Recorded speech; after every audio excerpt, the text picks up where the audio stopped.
sitting on the upper deck. It was like floating along on a magic wooden carpet. Bringing my dad's lunch up, hoping that we might be asked to go around the hill. It was lovely. It was far on even going into Howth. It might have been Cork for all we knew. We'd pick up the tram at Stella Maris to Sutton Station and then walk from there to our school in Baldoyle. They knew what children they should have on the tram. So if there wasn't somebody there who should be, for example, coming home from school, they would quite often send somebody into the school to see where this missing child was. The village of Howth has a long tradition of seafaring and fishing. But the arrival of an electric tram over 100 years ago heralded a new age of tourism, which opened up the peninsula to visitors from Dublin and further afield. Dublin was very early on in bringing in electricity for trams. 1896 was the first.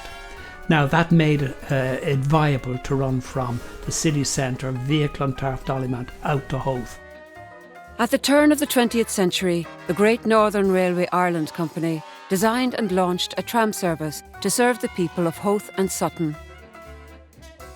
The Hill of Howth trams made their way down the peninsula before turning north for Howth Summit. After a short stop, the trams continued into Howth village before making their way back along the route to Sutton. Collection of fires. You had a penny, twopenny, threepenny, fourpenny, fifpenny. Fire, like, you know, and I was 5pence to the hill, fourpence down to Howth.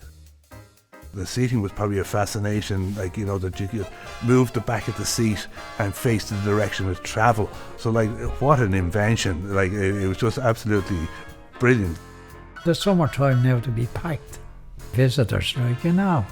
Get the train out and get onto the tram, like, at the station. They get off the tram and they could walk up the hill.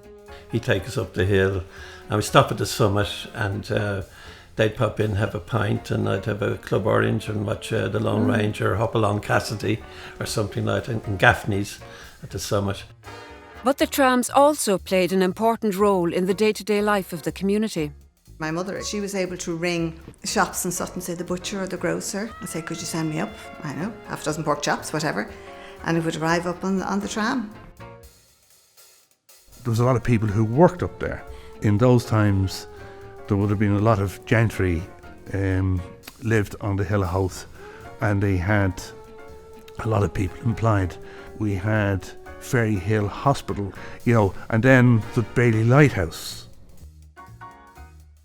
But in the 1950s, a dark cloud gathered over the trams on the Hill of Howth. The arrival of diesel buses meant the days of the electric tram were numbered, and on the 31st of May 1959, the Hill of Howth trams made their final journey. It's like everything else, I suppose. It's when something goes that is missed most. When I got towards Stella Maris, I saw all the track had been pulled up at this stage, and I sat down in sleepers and I wept. Some of the trams went to transport museums overseas, but others were scrapped. Tram number 9 spent the next 20 years exposed to the elements until it was rediscovered by Jim Kilroy, who was determined to bring it back to its former glory.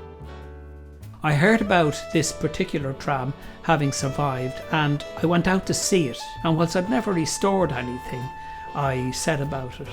Jim and a team of dedicated volunteers spent over a decade restoring number 9, eventually displaying it in the St. Patrick's Day Parade in Dublin in 1991. The Hill of Howth trams were full of chatty merrymakers on their way on a picnic or up the hill. We keep these things, I think, because they're important to who we are.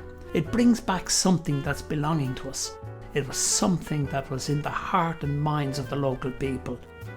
If you would like more information about the Hill of Howth trams or local history in your area, contact Fingal Local Studies and Archives in Swords via our website fingal.ie.